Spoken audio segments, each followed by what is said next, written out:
What is up, fellow nerds, and welcome back to the Dapper Snapper Gaming channel, and welcome back to How Do I Want to Do This? This is our series where we take a look at all playable options available to players in Dungeons & Dragons 5th edition, then we rank them on a scale of 1 to 10, and then build them or fix them depending on how they rank.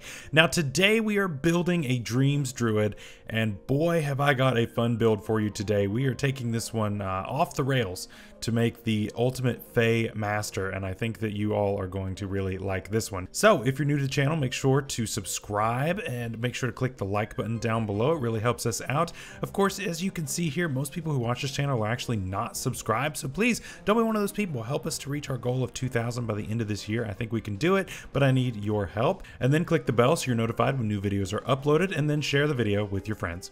The Dreams Druid is the epitome of accepting the Feywild and making it your entire personality, right? And I think that this can really manifest itself in some really smart multi-classing, and we can just turn that up to 11. So yes, this is a Dreams Druid build, but it's even more so the Feywild Master, the Fey Master, and just accepting all that it is to be Fey and from the Feywild. So without any further ado, let's go ahead and build the Fey Master. Starting off with our race, as always, I wanted something that was either a Fey creature or had at least Fey ancestry.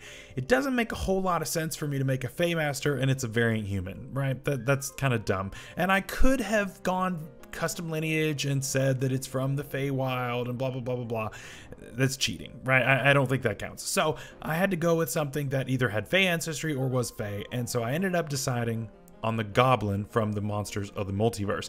This new take on the Goblin is a really fun take. Now, a lot of people don't like it because they nerfed Fury of the Small.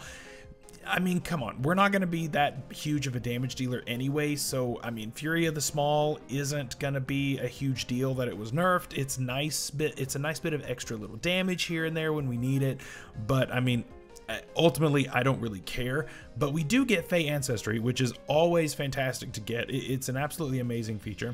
And we also get Nimble Escape, which allows us to hide and disengage as a bonus action, which is pretty nice, honestly, right? Let's say you're wild shaped into something small and you need to get away from some guards that are chasing you down. You could stay small and then actually bonus action hide while action dashing to get away from them. I think that's really good as far as being a wolf. If you're in a rough situation up in the front line and you need to get away, then you can action dash and disengage as your bonus action in order to get out of a situation that could knock you out of wild shape, right? And then your speed is lowered and then you're just sad. So I think that this could be a really good pairing, and I think it actually works really well with this subclass that we are going to be working with today. As far as our stats go, of course, we are using our modified standard array as we always do on this channel. Of course, if you are using point buy or rolled stats or regular standard array or some other form, then your numbers are going to probably look a little bit different than mine and you'll need to adjust accordingly.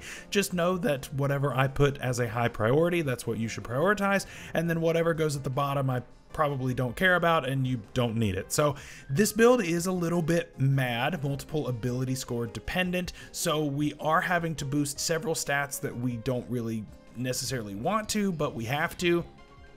And so we're going to not be that great in certain stats that we normally would want to prioritize because we're kind of split, right? So for our stats today, we're going to go with a 17 in Wisdom, a 15 in Charisma, a 13 Dexterity, a 12 Constitution, a 10 Strength, and an 8 Intelligence. I know that's a really low Constitution and I really hate it, but I don't really have much of a choice here.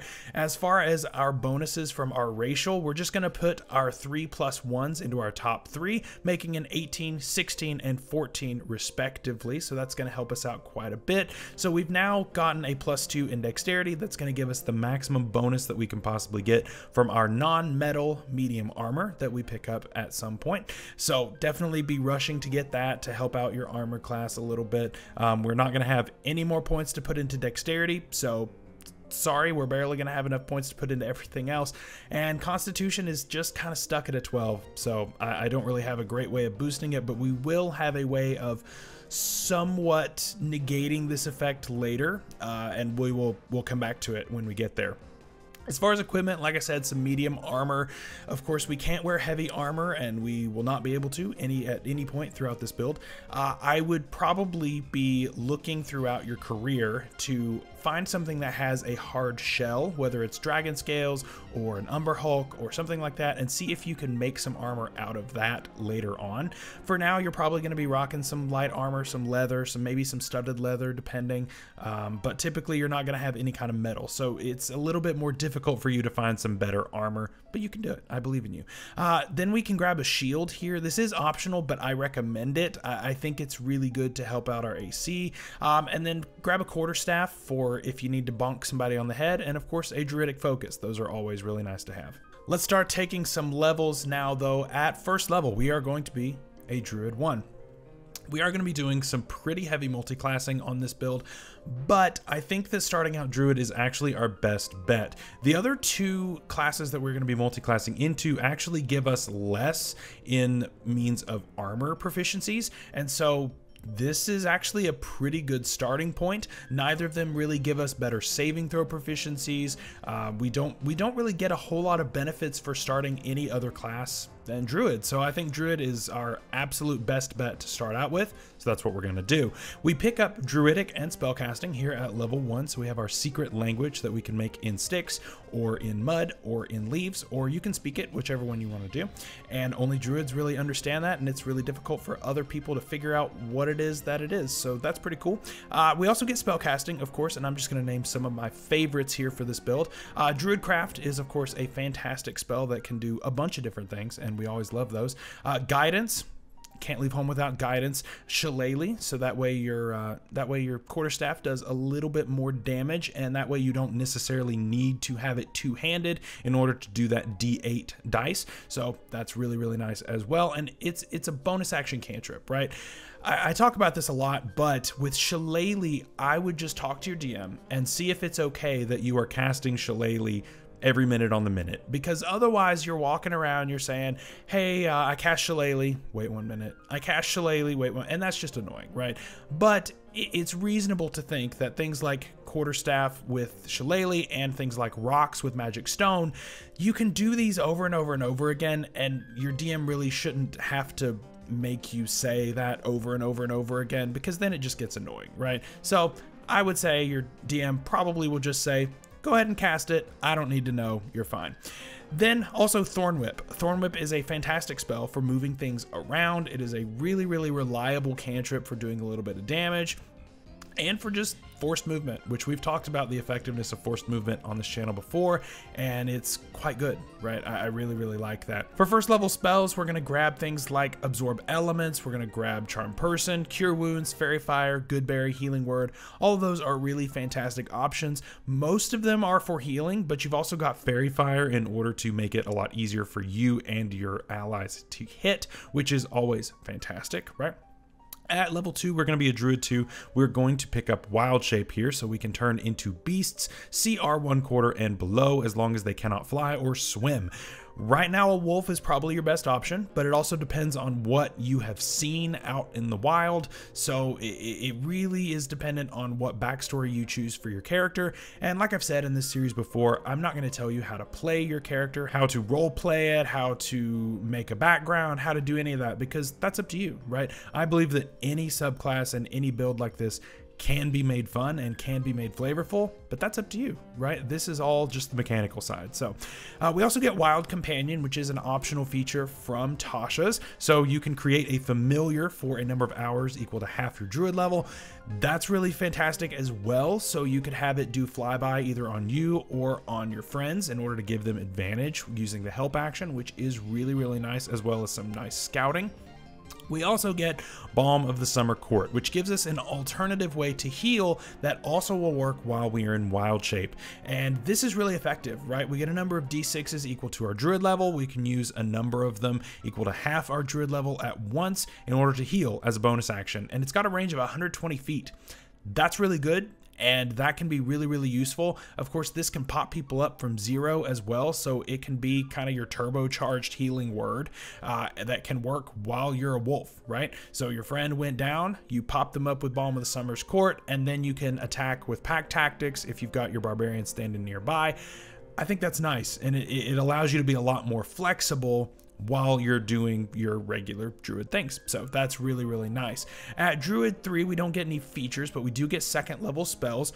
Barkskin is one that I would think twice about. It's one that I normally would recommend on a Druid, and we don't really get any great ways of boosting AC like what we did last week when we talked about the Blighted Druid. I'll leave a link to that up in the iCard above. But I mean, Barkskin makes it to where you can't be below a 16. And if you've got a beast that isn't that great at AC, this can help boost it, and it's really nice, especially at lower levels. I probably would retire this later on, and I really probably would only use this for wild shape, because you're going to be better off in the armor when you're not in your wild shape form. So it's one that I would only use in wild shape, and then I would not use it when you're just in your normal form.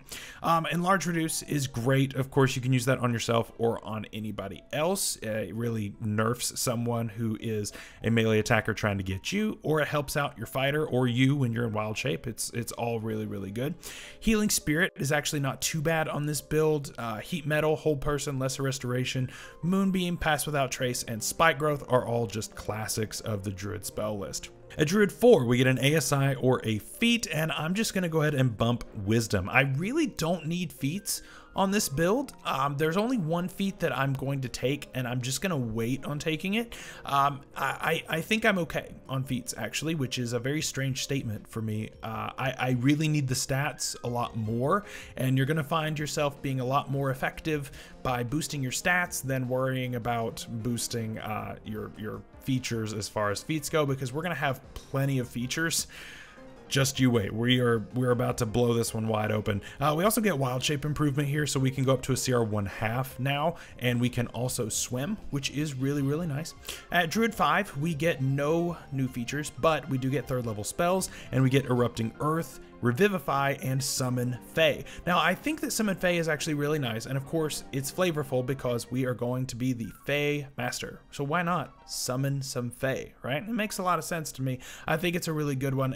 I don't think Conjure Animals works on this build because it's just not flavorful, and it's kind of cheating, and I would rather summon some Fey, right? I think it just makes a lot more sense. We also can now, of course, bring people back from the dead, which is a very, very useful thing, and so that's why I really rushed to get to this level. It's at this point, though, that we start looking for power elsewhere, and we start seeing that the Feywild might have more to offer.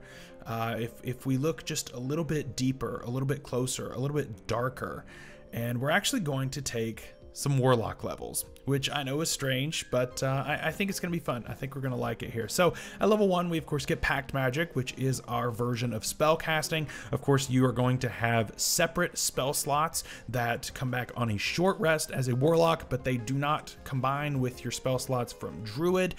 They're their own thing. They do their own thing, but they do come back on a short rest, which is really, really good. I love that. And you can use them to cast spells from either list. So if you only have your Warlock spell slot left, you can cast a Druid spell with it, or vice versa. If you have Druid spells, you can use that to cast the Warlock spells, which is really, really nice. But as far as our subclass, which we get here at level 1, there's only one that I can take here, and it's the Archfey. The Archfey, of course, is super flavorful for what it is we're trying to do, and it embraces all things Fey. Right, and so of course we get Fey Presence, which allows us to do a charm or a fear effect, which makes a lot of sense while we're in wild shape, right? It just forces a saving throw. It is based on our charisma, which we are going to hopefully make a little bit better later, but I mean, it's still not terrible. It's not terrible because we've put some investment in there, and I think it's great. I think it's gonna be really nice to have that little bit of a burst of control of either making people run away or making people friendly to you, and possibly removing them from the fight for a few rounds, which can be really useful, right? As far as our spells that we get here, though, we get 2 cantrips, and Honestly, there's not a ton of them that I'm really like dying to get, but there are a few, and so it's hard to pick two.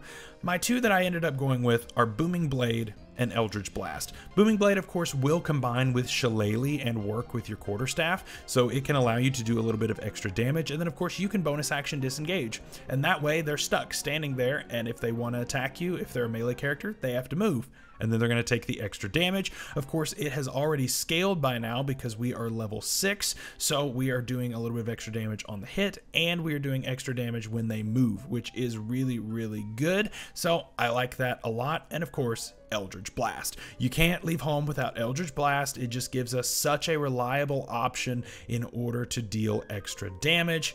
I love it. There's not a whole lot to really say about that. And of course, it's shooting 2 beams at this point as well. For first level spells, we only get 3. And it's hard to pick. I'm going to go with Armor of Agathis because this is a really reliable way to give ourselves some temporary HP, which is really good. And I would upcast this with your Druid spell slots. That way you can have a little bit extra. That way it's not necessarily knocked out in just one hit. It might survive a couple if you've got it upcast, which is really good. Hex is nice as well. I really like being able to deal a little bit of extra damage and possibly hurt an ability score. You never know. It's a lot more rare, at least in my experience, that actually comes into play, and most people forget that it does that. At least from tables that I've seen, forget that Hex has that secondary effect. Everybody just does a little bit of extra damage. Let me know if you've forgotten about that at your table before. And of course, the last one was a little bit more difficult because I don't really need a lot of the other ones. I went with Hellish Rebuke, but I'm kind of like on that one, right? Hellish Rebuke is a nice little reaction spell because I don't want to gum up our bonus action anymore because we're going to gum it up even more here in a second. And we have a lot to do already. So I think Hellish Rebuke is nice to be able to give us something on our reaction because we don't have a lot to do on our reaction right now. So it just helps to fill that little bit of a void. At Warlock 2, we get our Warlock Invocations, and of course, this is what makes us a Warlock. So we're only going to get 2, and that is really rough because I want like 5 of them. But we can't take that many Warlock levels because we got to get back to Druid here in a second, but I had a hard time with this one. So I'm going to give you 3 options, and then I'll give you the second one that I for sure want. So of the 3 options, I think Beast Speech is very flavorful. Is it powerful? It depends, but I think it's nice being able to cast Speak with Animals. Beguiling Influence makes a lot of sense too, being able to gain some proficiencies. I like that too.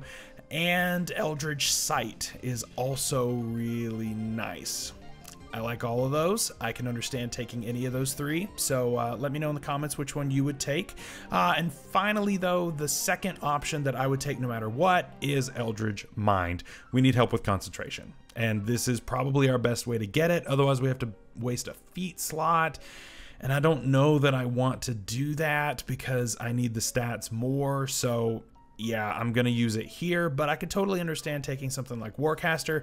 But let me know what you think. So at this point, we start to, I wouldn't say necessarily leave our patron behind, but I think we're going to edge away from the Warlock forever. And we are going to go with a different option now, actually.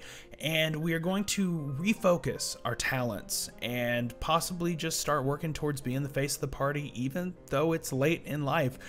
We're going to be a bard now, and I think bard levels actually give us some really, really interesting features, and namely they give us spell casting, which whatever, but also bardic inspiration. Now, bardic inspiration is a really interesting thing when combined with the druid class, and more specifically with wild shape.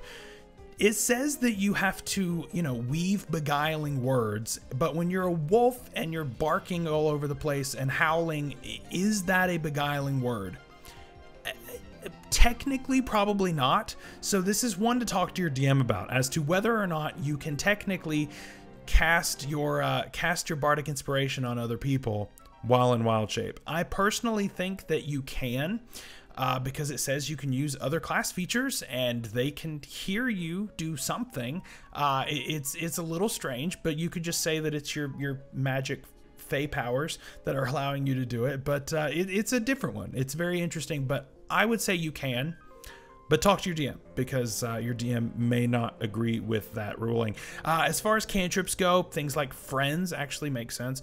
Mage Hand, Message, Minor Illusion, Prestidigitation, and of course, Vicious Mockery. Can't go without that one.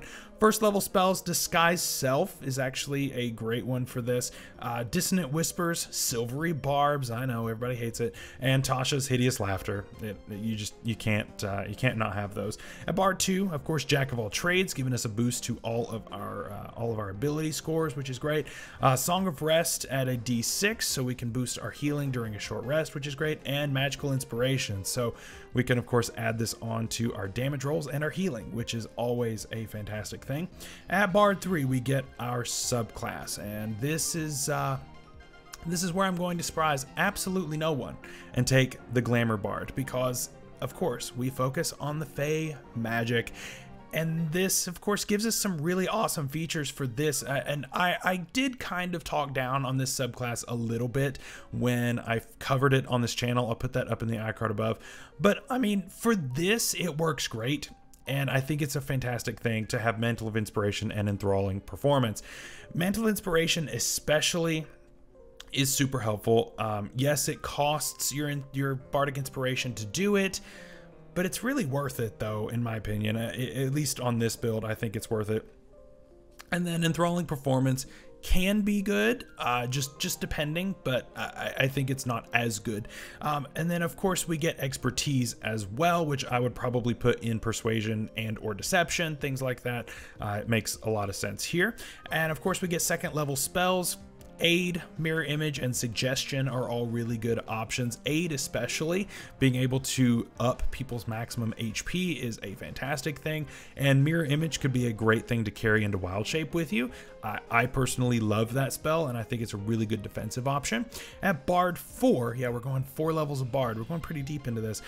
We are going to go ahead and just bump Charisma to an 18. I know, shocker, right? But I think we are just going to be better off boosting our ability to hit, more importantly, our ability to make saving throws successful. And I think that this is the best way to do it. So now that we have had our midlife crisis, we're going to go back to Druid, and we are not going to look back. I know that was a very deep dive, and now we have more levels in other classes total than we do in Druid, but we are going to fix that right now. At Druid 6, we get Hearth of Moonlight Shadow, which I talked about briefly in the video earlier this week, but yes, it's an invisible circle, so technically you can hide from things that are running by you, so I get that. However, you're gonna run into things that have true sight, and they're gonna see right through this.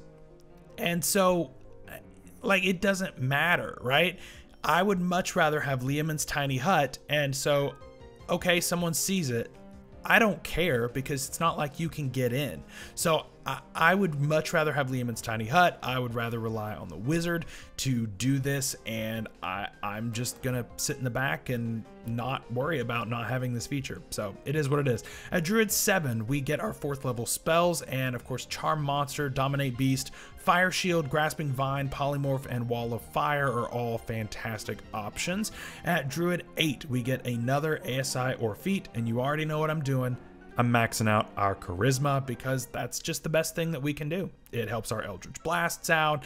It helps us to be able to hit our Suggestions, which are always going to be really good.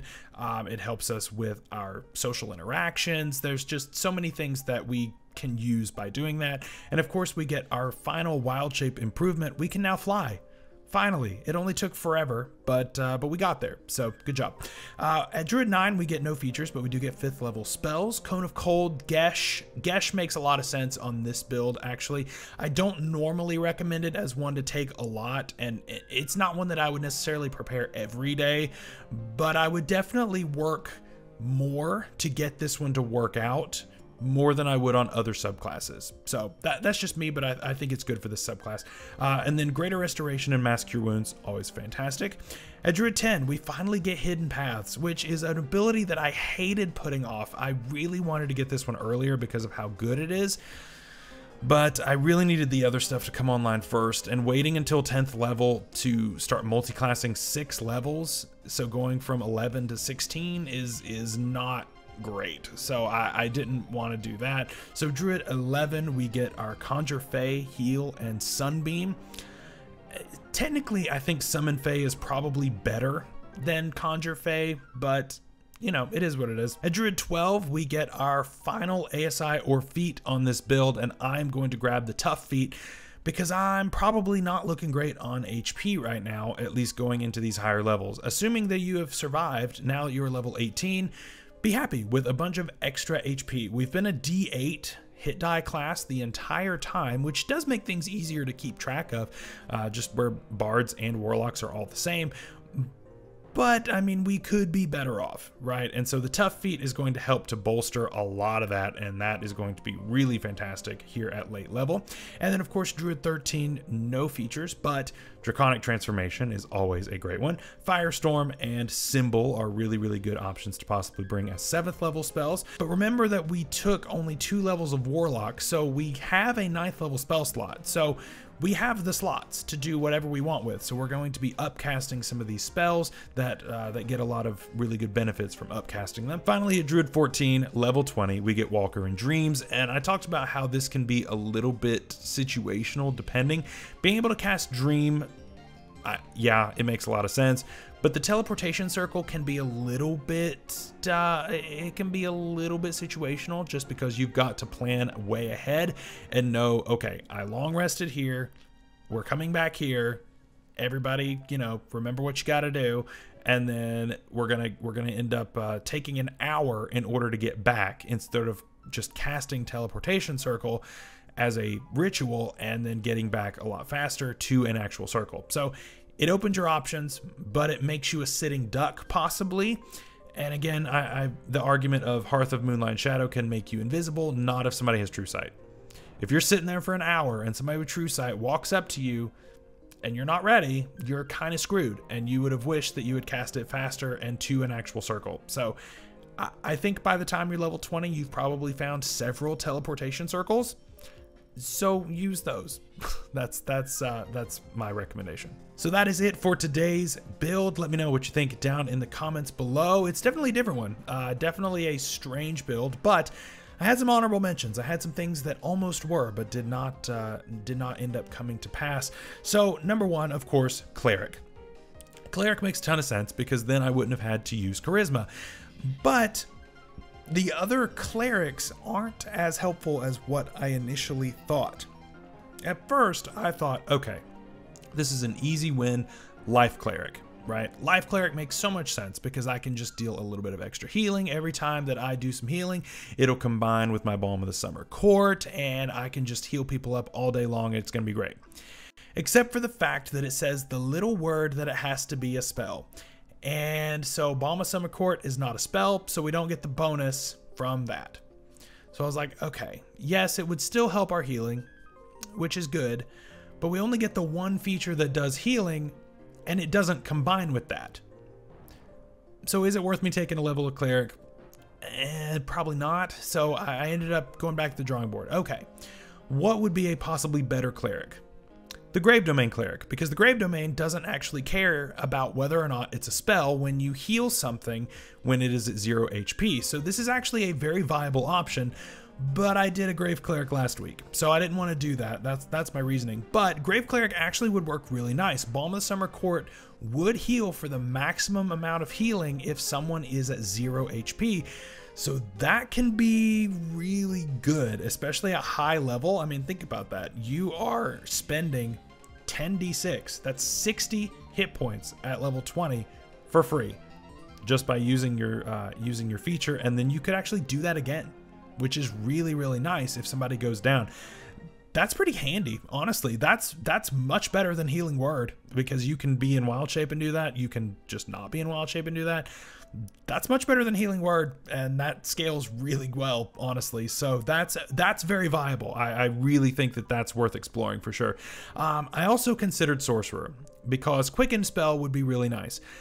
However, the Goblin race, I felt like, really cluttered up our bonus action enough, and having things such as the Hex, having things such as the Bardic Inspiration, having all these other things that work on our bonus action, I felt like I'd put enough on that. So I think working strictly towards Quicken Spell wasn't really a great option overall.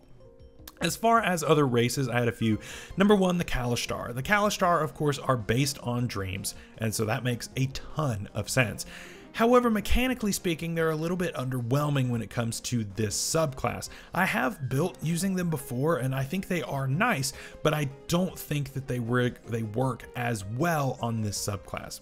Just my opinion. Our second option is going to be the Monsters of the Multiverse Hobgoblin. The Monsters of the Multiverse Hobgoblin allows you to take the help action as a bonus action and then gain a few extra benefits whenever you do so.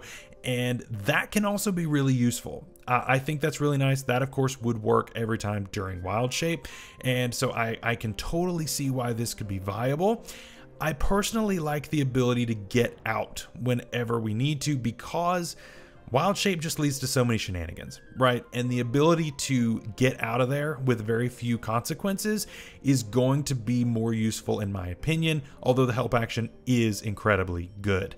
And then, of course, the Satyr. The Satyr would, of course, have helped our walking speed. It would have given us magic resistance. We would have been able to jump really big. We would have had proficiency in persuasion built in, which would have made a lot of sense for us.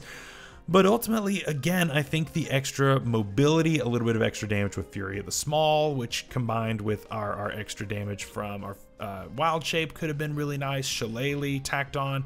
I think it just works out a little bit better as a Goblin, but I totally understand with a Satyr. And as far as our other options for feats, Warcaster is the number one, of course. Warcaster is so good on any spellcaster. But again, I replaced the main thing. I replaced our main thing with our Eldritch Invocation. Yes, we cannot use Booming Blade in order to hit as a reaction with an opportunity attack, but I mean, I'm okay with that. I'm not really that concerned. Not enough to use a feat slot on it, honestly. And then Actor. Of course, the Actor feat would have been great on this one in order to make us just better at talking to people. Why not? So that is all for today's video. Hope you guys enjoyed. Next week, we are going to be talking about the Circle of the Land Druid, which is gonna be a doozy. And I hope you guys are looking forward to that. If so, make sure to leave a like on the video and subscribe if you haven't already. Stay safe out there, stay healthy, and we'll see you later. Bye-bye.